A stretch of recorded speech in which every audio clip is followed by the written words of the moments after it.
Hello friends, आज है 20 जून 2020 और ये न्यूज़पेपर है बिजनेस स्टैंडर्ड। और जैसा कि जानते हैं कि इंडिया और चीन के बीच में जो लड़ाई हो रही है, तो इंडिया ढूंढ रही है विकल्प, चीन के विकल्प की खोज हो रही है। तो पढ़ लेते हैं क्या है। भारत चीन सीमा पर तनाव बढ़ता जा रहा है। ऐसे में सरकार दवा बनाने में इस्तेमाल होने वाली सामग्री के आयात के लिए चीन के विकल्प तलाशने पर पूरी सक्रियता से विचार कर रही है। इसका मकसद यह सुनिश्चित करना है कि दुश्मन पड़ोसी पर निर्भरता की वजह से घरेलू बाजार में दवाओं की कोई किल्लत पैदा ना हो। हालांकि अन्य देशों से आयात करने में कीमत और क्षमता बड़ी अड़चनें साबित हो सकती हैं।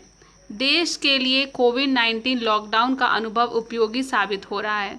जब कोविड-19 चीन में फैला और वहां से आयात बहुत कम हो गया, तो केंद्र सरकार ने वैकल्पिक रास्ता निकाला था। अब द्विपक्षीय कारोबार में कोई अवरोध पैदा होने की स्थिति में भारतीय दवा उद्योग उसी वैकल्पिक रास्ते का इस्तेमाल कर सकता है।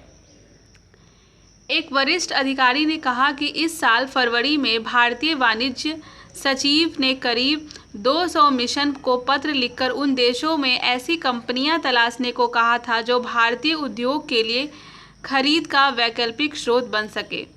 करीब 15 से 16 मिशन ने करीब 100 व्यापार श्रेणियों में लगभग करीब 550 उत्पादों के संभावित स्रोतों के बारे में जवाबी पत्र लिखा। इन देशों में अमेरिका, इटली और कुछ अन्य यूरोपीय देशों को एक्टिव फार्मास्यूटिकल इंटीग्रेडिएंट्स एपीआई के आयात के लिए संभावित स्रोत के रूप में चिन्हित किया गया।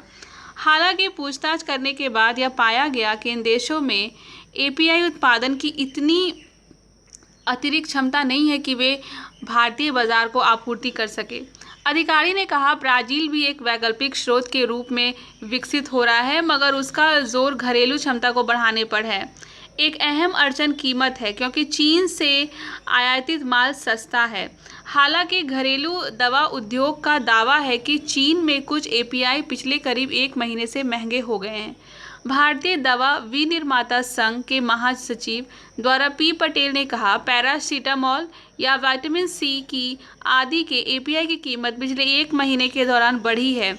सभी एपीआई के दाम 20 से 25% बढ़ गए हैं। दवा उद्योग के सूत्रों का मानना है कि वैकल्पिक स्रोत ढूंढना मुश्किल है, क्योंकि चीन से इतर किसी देश में एपीआई खरीदना कम से कम 25 से 30% महंगा पड़ेगा। दवा क्षेत्र के एक उद्यमी ने कहा कि सरकार की तरफ से हमें खरीद के लिए वैकल्पिक देश तलाशने के बारे में कोई आधिकारिक सूचना नहीं दी गई है। हालांकि कुछ कंपनियों ने पहले ही दक्षिण कोरिया जैसे देशों के आपूर्तिकर्ताओं के साथ बातचीत शुरू कर दी है, ताकि सीमा पर तनाव बढ़ने की स्थिति में खरीद में कोई परेशानी नहीं आए। भारत एपीआई के लिए चीन पर अत्यधिक निर्भर है।